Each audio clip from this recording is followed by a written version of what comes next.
नमस्कार दोस्तों, मैं हूं अतुल और ये है सैमसंग गैलेक्सी S24 अल्ट्रा और हम देखने वाले हैं One UI 6.1 में मिलने वाले टॉप 10 नए फीचर्स के बारे में। और ये है पार्ट 2। पार्ट 1 मैंने पहले ही बना दिया है, जिसमें मैंने आपको बताए थे टॉप 20 न्यू फीचर्स जो आपको देखने मिलते हैं One UI 6.1 में। तो हम देखने वाले हैं बाकी के वो नए 10 फीचर्स जो मैंने मेंशन नहीं किए थे पार्ट 1 में। अब आप अपने फोन में कोई भी वॉइस कॉल करोगे तो आपको मिलेगा माइक के लिए एक नया ऑप्शन। तो अगर आप नॉर्मल कॉल के दौरान स्वाइप डाउन करोगे कंट्रोल सेंटर पे तो यहाँ पे ऊपर में आप देखोगे माइक मोड का ऑप्शन मिलेगा आपको। अगर आप उस पर टैप करोगे तो यहाँ पे आपको मिलते हैं दो ऑप्शन, स्टैंडर्ड और वॉइस फोकस। तो ये है वॉइस फोकस। इसका मतलब होता है कि मान लीजिए आप ऐसी जगह पे हो जहाँ पे काफी नॉइस है, काफी शोर शराबा है, और ऐसे में अगर आप चाहते हो सामने वाले को आपकी आवाज क्लियरली और अच्छे से सुनाई दे तो आप इसे ऑन कर सकते हो। इसे ऑन करने के बाद आपके अराउंड में जो भी बैकग्राउंड नॉइस है उसे ब्लॉक आउट किया जाएगा, फिल्टर आउट किया जाएगा, ताकि सामने वाले को ठीक से आपकी आवाज सुनाई दे बिना बैकग्राउंड नॉइस के। तो अगर आपको वॉइस फोकस को ऑन करना है तो इसे कीजिए सिलेक्ट और कीजिए डन। आपके कॉल में ऑन होगा वॉइस फोकस। इसके अलावा अगर आप वीडियो कॉल करोगे व्हाट्सएप से या फिर गूगल मीट ऐप के जरिए तो आपको अब मिलेंगे वीडियो इफेक्ट्स में नए ऑप्शन। अब मान लीजिए मैंने व्हाट्सएप से वीडियो कॉल को रिसीव किया है, अब मुझे इसमें माइक मोड को और जो वीडियो कॉल इफेक्ट्स है उसे चेंज करना है। तो आपको करना है स्वाइप डाउन और यहाँ पे होंगे दो नए टॉगल, वीडियो कॉल इफेक्ट्स और ये है माइक मोड। अगर आप माइक मोड पे टैप करोगे तो यहाँ पे आपको मिलते हैं तीन ऑप्शन, मतलब कि आप वीडियो कॉल के दौरान भी अपने माइक मोड को चेंज कर पाओगे, स्टैंडर्ड, वॉइस फोकस और फुल स्पेक्ट्रम। अगर आप इसे ऑन करोगे तो आपका जो बैकग्राउंड नॉइस है वो भी रिकॉर्ड होगा कॉल में। इसके अलावा अगर आप करोगे वीडियो कॉल इफेक्ट्स पे टैप तो यहाँ पे आपको मिलते हैं चार अलग अलग वीडियो कॉल इफेक्ट्स, जैसे कि बैकग्राउंड, फेस, कलर टोन और ऑटो फ्रेमिंग। मान लीजिए आपको बैकग्राउंड को कस्टमाइज करना है तो आपको इस पर टैप करना है और यहाँ पे है ब्लर, कलर और कोई भी फोटो ऐड करने का ऑप्शन। आप देख सकते हो इस तरीके से आप बैकग्राउंड में फोटो को प्लेस कर पाओगे। इसके बाद है फेस, तो आप फेस की स्मूथनेस को चेंज कर सकते हो इस तरीके से वीडियो कॉल के दौरान। और फिर यहाँ पे आपको मिलेगा आगे कलर टोन, तो आप जो कलर टोन है उसे भी चेंज कर पाओगे, कूल या फिर वार्म या फिर डार्क या फिर लाइट, अपने हिसाब से आप एडजस्ट कर सकते हो। और लास्ट में है यहाँ पे ऑटो फ्रेमिंग, तो आप ऑटो फ्रेमिंग को ऑन कर पाओगे। ऑटो फ्रेमिंग का मतलब होता है कि अगर आप कहीं पे भी मूव करते हो वीडियो कॉल के दौरान तो जो कैमरा होगा आप पे फोकस करेगा, मतलब कि आप कभी भी सेंटर में रहोगे अगर आप मूवी करते हो तो। और इनके सेटिंग्स को एक्सेस करने के लिए आपको गियर के आइकन पे टैप करना है और यहाँ से आप जो कलर या जो इमेज है उसे चेंज कर सकते हो बड़ी आसानी से। मान लीजिए आप किसी फॉरेनर से फेस टू फेस बात कर रहे हो लेकिन आपको उसकी भाषा समझ नहीं आ रही है, तो ऐसे में आप इंटरप्रेटर का यूज कर सकते हो। मतलब कि मान लीजिए सामने वाला है जापानीज और आप है हिंदी, तो ऐसे में अगर आपको Japanese to Hindi live face to face translate करना हुआ तो इसके लिए आपको मिलता है इंटरप्रेटर का नया ऑप्शन। तो अगर आप जाओगे कंट्रोल सेंटर में यहाँ पे आपको मिलेगा एक नया टॉगल जो है इंटरप्रेटर। आपको इस पे टैप करना है और यहाँ पे आपको मिलेंगी दो साइड्स, ये है सामने वाले की साइड और ये है आपकी साइड। अब मान लीजिए सामने वाला इंग्लिश में बात करेगा लेकिन मैं बात करूंगा हिंदी में, तो यहाँ पे मैंने हिंदी को सेट किया है। तो आपके हिसाब से आपको जो लैंग्वेज सेट करनी है आपके लिए और सामने वाले के लिए आपको लैंग्वेज को सेट करनी है इस तरीके से। तो अगर आपने बोलना स्टार्ट कर दिया माइक पे टैप करके, तो जब आप इसे एंड करोगे तो ऑटोमेटिकली आपका जो भी ट्रांसलेशन है सामने वाले को सुनाया जाएगा और उसके बाद सुनने के बाद ऑटोमेटिकली सामने वाले का माइक ऑन हो जाएगा ताकि वो बोल सके और आपको फिर उसका आंसर मिले आपके हिंदी लैंग्वेज में। मैं अब सुपरमार्केट जा रहा हूँ, क्या आप मेरे साथ आना चाहोगे? I'm going to the supermarket now. Would you like me to come? Yes, why not? But I want to tell you one thing that I don't have my car. हाँ, क्यों नहीं?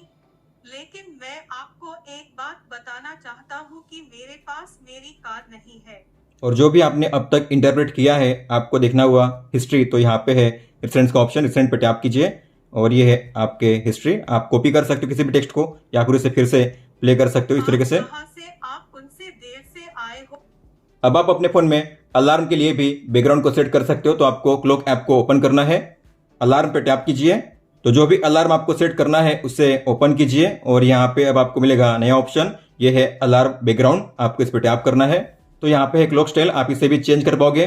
टाइम, डेट और alarm ऐसा लिखा हुआ show कर रहा है। अगर आप इस पर टैप करोगे तो यहाँ पे आपको मिलते हैं तीन अलग अलग स्टाइल, तो ये है स्टाइल 1, स्टाइल 2 और स्टाइल 3।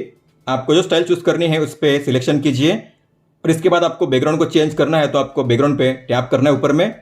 तो यहाँ पे है फीचर्ड का ऑप्शन और इसमें आपको मिलते हैं 5 अलग अलग बैकग्राउंड। तो यहाँ पे 3 है ये फोटो और ये है वीडियो। तो ये style 1, style 2, style 3, style 4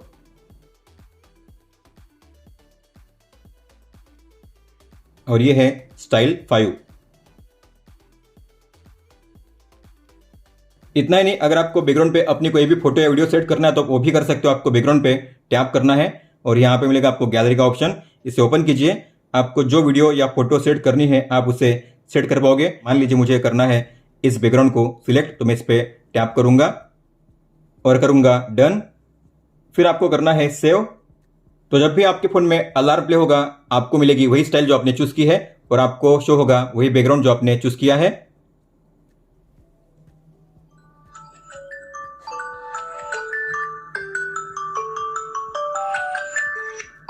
dismiss alarm. जो डिफॉल्ट वॉइस रिकॉर्डर है उसमें आपको मिलता है एआई का शानदार फीचर समराइज करने के लिए और ट्रांसलेट करने के लिए। तो अगर आपको किसी भी ऑडियो को रिकॉर्ड करना है तो ओपन कीजिए इस ऐप को जिसका नाम है वॉइस रिकॉर्डर, इसे ओपन कीजिए। माइक पर टैप करके आप जो वॉइस है उससे रिकॉर्ड कर पाओगे, लेकिन मैंने ही पहले एक रिकॉर्डिंग को सेव किया है तो ये है एग्जाम्पल एआई। इस पर टैप करोगे तो यहाँ पे आपको मिलेंगे दो ऑप्शन, एक है ट्रांसलेट और ये है समरी। जैसे कि आप देख पा रहे हो ये मैंने रिकॉर्ड किया था।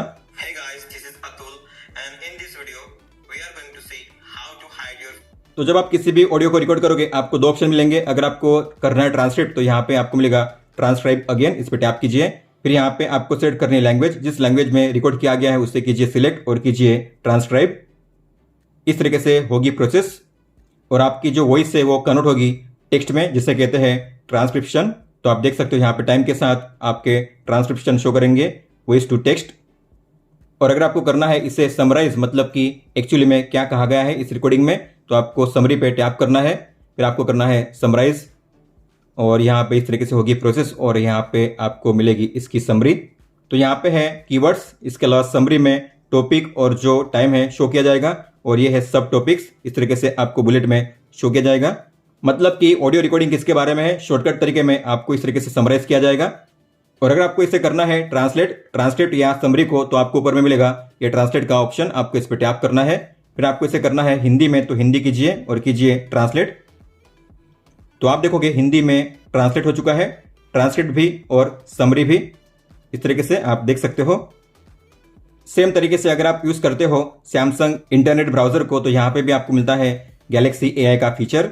तो मान लीजिए मैंने इस वेब पेज को ओपन किया है, अब मुझे इसे करना है समराइज। मैं चाहता हूँ कि वेब पेज किसके बारे में है, मुझे शॉर्टकट तरीके में शो करे, बताया जाए। तो यहाँ पे आपको टैप करना है और ये है समराइज, टैप कीजिए। तो आप देख सकते हो पूरे वेब पेज को किया गया है समराइज और जो भी मेन हाईलाइटिंग पॉइंट है उसे इस तरीके से बताया गया है। आप इसे कॉपी भी कर सकते हो, लेकिन यहाँ पे समरी में आपको मिलते हैं दो ऑप्शन। ये जो है ये है स्टैंडर्ड, अगर आपको करना है डिटेल में तो डिटेल पे टैप कीजिए, डन कीजिए। अब आपको मिलेगी डिटेल में समरी। इस तरीके से आप इसे कॉपी कर सकते हो, अगर आप चाहो तो इसे ट्रांसलेट भी कर सकते हो अपने किसी भी लैंग्वेज में। आपको यहाँ पे टारगेट लैंग्वेज सेट करनी है, जैसे कि हिंदी, तो यहाँ पे अब शो होगा मुझे हिंदी में। इसके अलावा अगर आप चाहो तो पूरे वेब पेज को कर सकते हो ट्रांसलेट अपने किसी भी लैंग्वेज में। तो आपको गैलेक्सी एआई के आइकन पे टैप करना है, यह है ट्रांसलेट, टैप कीजिए। यहाँ पे आपको लैंग्वेज सेट करनी है, मैं सेट करूंगा हिंदी। तो हिंदी में पूरा वेब पेज आपको शो करेगा, आप देख सकते हो इस तरीके से हिंदी में ये हो चुका है ट्रांसलेट। इसके अलावा जो लैंग्वेज पैक है उससे भी चेंज कर सकते हो यहाँ से। और इसे रिमूव करने के लिए आपको क्लोज के आइकन पे टैप करना है, गैलेक्सी एआई का फीचर ऑफ हो जाएगा। जैसे कि आपको पता होगा गैलरी ऐप में आपको मिलता है स्मार्ट कटआउट का फीचर, मतलब कि अगर आप किसी भी फोटो में जो ऑब्जेक्ट है उस पर लॉन्ग टैप करोगे तो इस तरीके से हो जाएगा कटआउट में कन्वर्ट, आप देख सकते हो। और यहाँ पे आपको मिलते हैं अलग अलग ऑप्शंस, लेकिन अब आप काफी इजीली इस स्टिकर को मूव कर पाओगे अलग अलग फोटो में। मतलब कि मान लीजिए मुझे इसे प्लेस करना है किसी और फोटो में, तो आपको इस पर लॉन्ग टैप करना है। दूसरे फिंगर से आप स्वाइप करोगे तो आप अलग अलग फोटो में स्विच कर पाओगे और आपको इसे जहां पे प्लेस करना है वहां पे प्लेस कीजिए इस तरीके से। तो आप देखोगे जो स्टिकर है दूसरे फोटो में प्लेस हो चुका है। फिर आपको इसकी साइज चेंज करनी है, इसका एंगल चेंज करना तो आप चेंज कर सकते हो। फिर आपको इसे करना है सेव। तो आप किसी भी फोटो में जो स्टिकर है उसे ड्रैग एंड ड्रॉप करके काफी इजीली प्लेस कर सकते हो किसी भी फोटो में। इसके अलावा अगर आपको ड्रैग एंड ड्रॉप नहीं करना है तो यहाँ पे आपको मिलता है कॉपी का ऑप्शन, मतलब कि मान लीजिए आपने इस स्टिकर को कॉपी कर दिया तो मैं इस पर लॉन्ग टैप करूंगा और मैं यहाँ पे करूंगा इसे कॉपी। तो अगर आपको ड्रैग एंड ड्रॉप नहीं करना है तो कॉपी कीजिए और इसके बाद आपको इसे जहां पे पेस्ट करना है उस फोटो को ओपन कीजिए। मान लीजिए मुझे इसे करना है यहाँ पे पेस्ट, तो मैं इसे ओपन करूंगा और आपको यहाँ पे लॉन्ग टैप करना है और आपको मिलेगा ये पेस्ट का ऑप्शन, टैप कीजिए। इस तरीके से आप अपने कटआउट को किसी भी फोटो पे कॉपी पेस्ट करके प्लेस कर पाओगे, आप देख सकते हो इस तरीके से। तो काफ़ी आसान तरीका है। मान लीजिए मुझे इसे करना है कॉपी, तो मैं इस पर लॉन्ग टैप करूंगा और इस स्टिकर को करूंगा कॉपी। अगर इसे पेस्ट करना है मुझे इस फोटो में, तो आपको इसे ओपन करना है। हालांकि आपको ऑब्जेक्ट पे लॉन्ग टैप नहीं करना है, आपको साइड में करना है लॉन्ग टैप। फिर आपको मिलेगा यहाँ पे पेस्ट का ऑप्शन, टैप कीजिए और यहाँ पे इस तरीके से आप जो स्टिकर है उसे प्लेस कर पाओगे कॉपी पेस्ट करके। इसके अलावा आप स्टिकर को काफी अच्छे से कर पाओगे एडिट। तो अगर आपको किसी भी स्टिकर को एडिट करना है तो आपको सबसे पहले उस पर टैप करके उसका स्टिकर क्रिएट करना है। तो आपको इस पे लॉन्ग टैप करना है, डॉट्स के आइकन पे टैप करना है, यहाँ पे मिलेगा आपको एडिट का ऑप्शन, टैप कीजिए और यहाँ पे आपको मिलते हैं दो ऑप्शन, फ्री फॉर्म और शेप।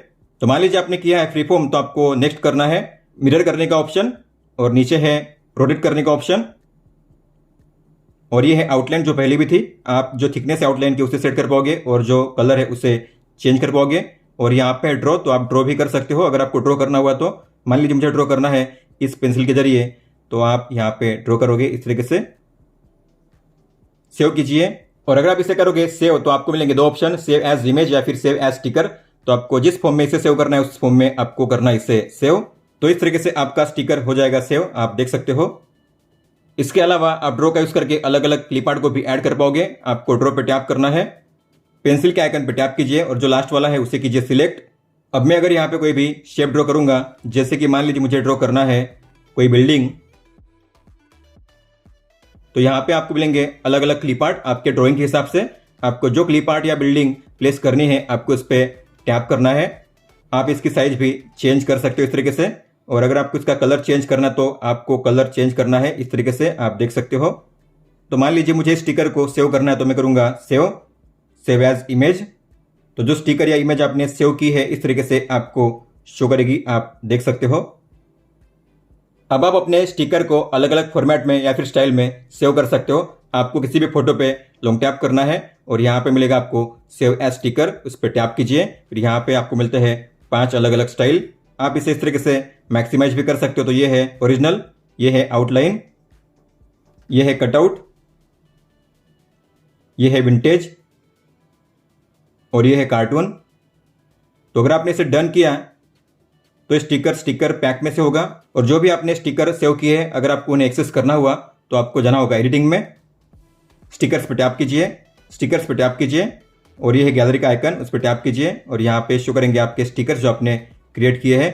इस तरीके से आप इन्हें ऐड कर पाओगे। अगर आपको इसके स्टाइल को चेंज करना हुआ तो यहाँ पे मिलेगा आपको ऑप्शन स्टिकर में ही, तो आपको इस पर लॉन्ग टैप करना है और आप इसके स्टाइल को एडिट पे टैप करके चेंज कर पाओगे। आप देख सकते हो अलग अलग स्टाइल में। फिर आप करोगे डन तो उसी फॉर्मेट में स्टिकर यहाँ पे सेव करेगा और आप इसे यहाँ से इस तरीके से प्लेस कर पाओगे। तो ये थे वो बाकी के 10 नए फीचर्स जो आपको देखने मिलते हैं One UI 6.1 में। तो 2 वीडियो के जरिए मैंने आपको बताया है टोटल 30 नए फीचर्स जो आपको देखने मिलेंगे One UI 6.1 में। बाकी के पहले 20 फीचर्स को समझने के लिए आपको देखना होगा पार्ट 1। अगर आपका कोई भी सवाल हो तो आप हमें पूछ सकते हो। आप मुझे इंस्टाग्राम पे या फिर ट्विटर यानी कि एक्स पे भी मैसेज कर सकते हो। इस वीडियो को देखने के लिए धन्यवाद दोस्तों।